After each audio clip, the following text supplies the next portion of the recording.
Salut à tous les amis, c'est Aken, j'espère que vous allez bien. Aujourd'hui on se retrouve dans une nouvelle vidéo, on va voir plusieurs histoires. Des histoires qui viennent d'un subreddit qui est totalement fait pour nous. Ce subreddit, c'est pas le subreddit Let's Not Meet où on a les threads d'horreur classiques, où ce sont en soi des témoignages de personnes qui vivent des trucs effrayants mais très concrètes. Vous savez, le truc d'un mec qui s'est introduit chez quelqu'un, les rencontres bizarres dans la rue, ce genre de choses.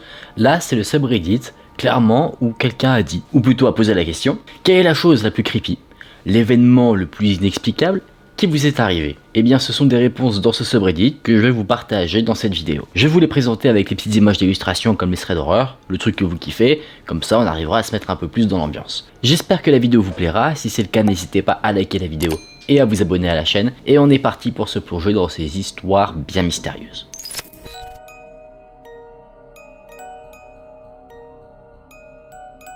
Je ne crois pas du tout aux fantômes. Néanmoins, je travaillais dans un bâtiment qui avait des portes qui étaient verrouillées par un pavé numérique. En vidéo, au moins 5 portes ont été violemment ouvertes dans le même couloir à quelques secondes d'intervalle. Il y avait des caméras dans ce couloir, des deux côtés, et ces caméras ne montraient aucune personne là-bas. Là où se sont passés ces événements étranges, c'était dans un bâtiment qui était totalement fermé, où le vent n'aurait pas pu ouvrir les portes. En plus de ça, il y avait le clavier qui les verrouillait.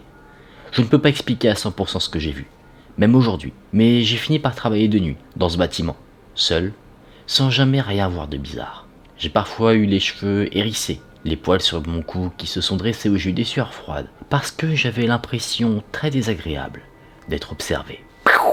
On commence tout de suite. J'aime beaucoup cette histoire, ça pourrait faire en soi le scénario d'un film d'horreur. C'est parti, je rachète les droits, je fais un film d'horreur qui se passe dans un bâtiment non pas d'habitation mais de travail, où les pauvres sont là toutes seules, et en fait le démon c'est l'assistante du PDG qui s'est fait assassiner et qui est revenue pour hanter le PDG et l'assassiner. Allez boum, c'est vendu, allez Netflix, envoyez-moi ça. J'ai bien aimé, on passe à l'histoire suivante.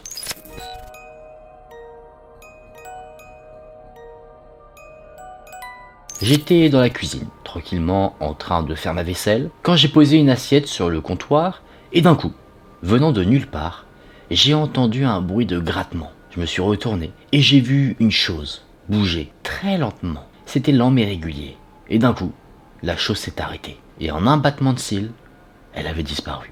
Sobre, classique, ça passe. Pas trop d'horreur dans celle-là, mais on peut comprendre que la personne qui voit ça soit un peu mal à l'aise de pas comprendre ce qui s'est passé. Et quelle était la fameuse chose? Est-ce que c'est une raison suffisante pour déménager? Oui. Je pense que même juste un claquement de porte, c'est une raison suffisante pour déménager.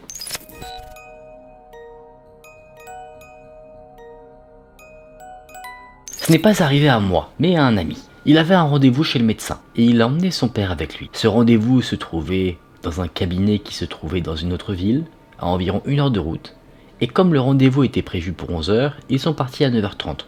Comme ça, ils auraient suffisamment de temps pour trouver une place et se rendre au rendez-vous, sans être en retard. Ils sont arrivés sur le parking à 10 h 30.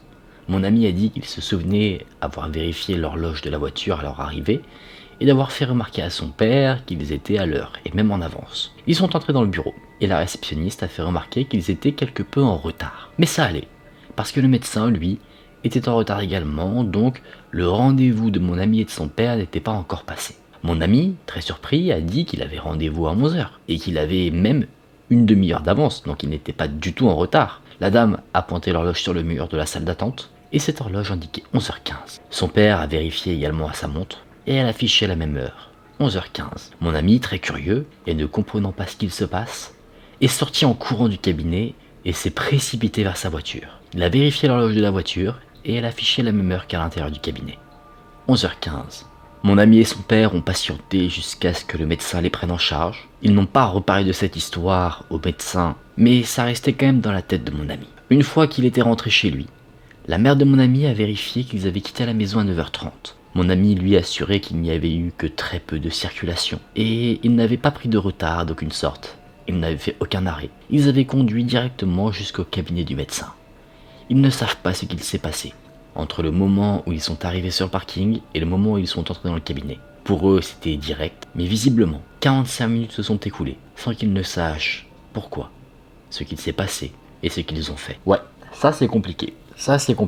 On peut même pas parler d'absence, quoique, est-ce que c'est possible? Dites-moi en commentaire si pour vous ça semble réalisable que quelqu'un ait une absence et elle ne se rende pas compte. Là on part dans un scénario à la Moon Knight. Je sais pas si c'est quelque chose de possible en vrai, quoique, Tu te dis, les personnes qui ont des absences, ils ne le savent pas, et c'est pour ça qu'on appelle ça des absences. Je sais pas.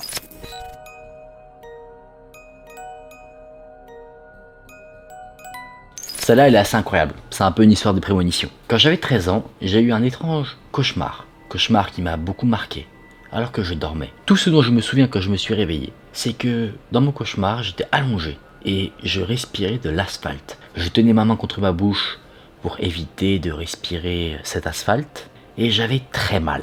J'ai parlé de ce rêve à ma mère parce que ce rêve m'avait fait vraiment très peur et elle m'avait rassuré. J'ai oublié ces événements, en tout cas je le pensais, jusqu'à ce que 2 ans plus tard, je sois heurté par une voiture alors que je traversais la rue. Et c'est là que je me suis souvenu. Alors que je gisais sur le sol, je me retrouvais dans cette position exacte, la même que dans mon cauchemar, où je respirais de l'asphalte. Je tenais ma bouche alors que le sang en coulait. Ma tête avait apparemment rebondi sur le rétroviseur et ça m'avait cogné. 2 de mes dents de devant étaient rentrées dans mon palais. Ah putain, ça m'écoeure un peu.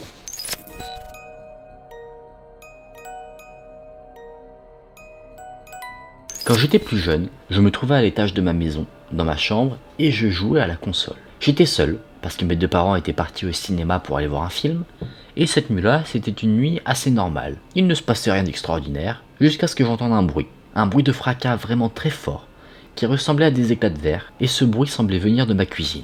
Immédiatement, je suis descendu pour voir ce que c'était, quelle était la source du bruit. J'ai vérifié toutes les fenêtres, mais aucune d'entre elles ne montrait de dégâts. Donc confus, j'ai continué à marcher pour essayer de trouver la source de ce bruit.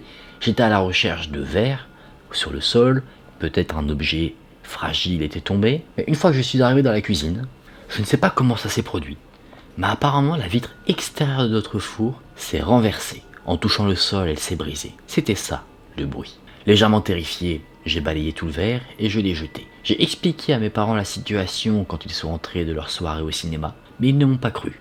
Ils ont dit que j'avais menti et ils m'ont puni pendant 1 semaine parce qu'ils pensaient que j'avais cassé cette vitre. Là aussi, on peut potentiellement démystifier quelque chose. Même si je pense que la vitre est censée être construite de telle manière à ce qu'elle résiste à de très fortes températures, vu que c'est la vitre du four, on peut se dire qu'elle avait peut-être un défaut de fabrication et toute la chaleur accumulée a fait que la vitre s'est brisée. Peut-être. C'est ma petite théorie, je pense que ça se tient. Il y a peut-être bien sûr aussi un constat paranormal. Après, vu que là il s'est rien passé d'autre, en vrai, je suis un peu mitigé sur la raison.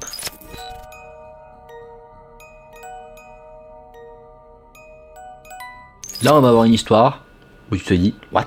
Mon patron, un collègue et moi étions debout sur une table en train de mesurer quelque chose. Mais tout d'un coup, cette table qui était très lourde, c'était vraiment une très grande table qui pesait presque 1/4 de tonne, qui s'est déplacée d'environ 15 cm dans un coin de la pièce. Le cri du déplacement avait été strident, comme si quelqu'un avait attrapé cette table et l'avait déplacée alors que nous nous trouvions dessus. Mon patron et mon collègue, on s'est regardés et on s'est dit, est-ce que ça vient vraiment d'arriver? Ouais. Bon, après, les déplacements comme ça, on va pas en faire tout un chat. Hein. On sait que oui, ça arrive, des fois, t'es dans une pièce, t'as un truc qui vole dans ta pièce, il y a un fantôme, ça va, on va pas se plaindre non plus au bout d'un moment. Laissez-les vivre, j'ai envie de vous dire. Viva la vida des fantômes, hein. Ça veut rien dire.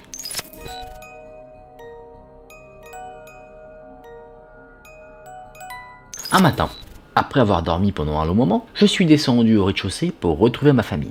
Ma famille m'a regardé dès que je suis descendu des escaliers, comme si j'étais un fantôme. Apparemment, quelques minutes plus tôt, je les avais silencieusement dépassés et j'étais entré dans le bureau alors qu'ils se disaient tous bonjour. Ce qui est surprenant, c'est que si à ce moment-là j'avais été somnambule, j'aurais dû passer de nouveau devant eux pour retourner dans ma chambre. Mais ils jurent que je ne suis pas repassé à nouveau.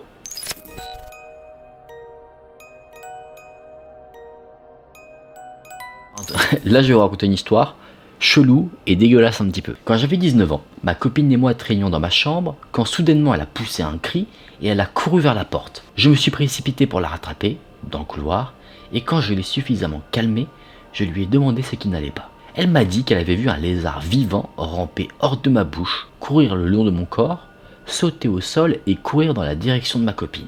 Elle était très sérieuse à ce sujet. Ça la faisait trembler et à chaque fois qu'elle en parlait, ça la rendait mal à l'aise. 20 ans plus tard, alors que je suis dans la maison d'une autre petite amie, dans une autre ville, on est tranquillement dans sa chambre, un scénario identique se produit. Le lézard qui sort de ma bouche en rampant, qui descend mon corps, qui va sur le sol et qui se précipite vers elle, ma copine qui s'enfuit. tout à l'identique. Je vous ai dit que c'est un peu dégueulasse.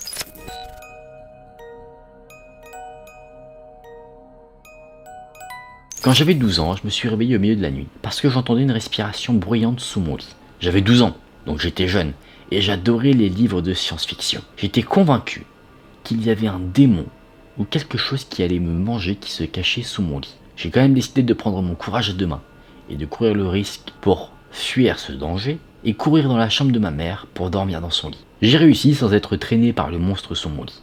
Je lui ai dit ce qui s'était passé et elle a été convaincue que j'avais simplement fait un cauchemar. La nuit qui a suivi, j'ai encore entendu cette respiration bruyante. Et comme il était simplement 9 h du soir, ma mère ne dormait pas encore, donc je l'ai appelée. Elle est venue dans ma chambre et elle aussi, alors qu'elle se trouvait à la porte de ma chambre, elle entendait cette respiration. Elle a allumé la lumière et elle a regardé sous mon lit. Et comme vous pouvez vous en douter, il n'y avait rien. Rien que tu ne peux voir en tout cas.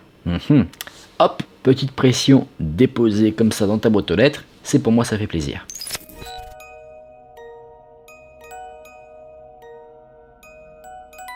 On va conclure avec une histoire qui retourne le cerveau.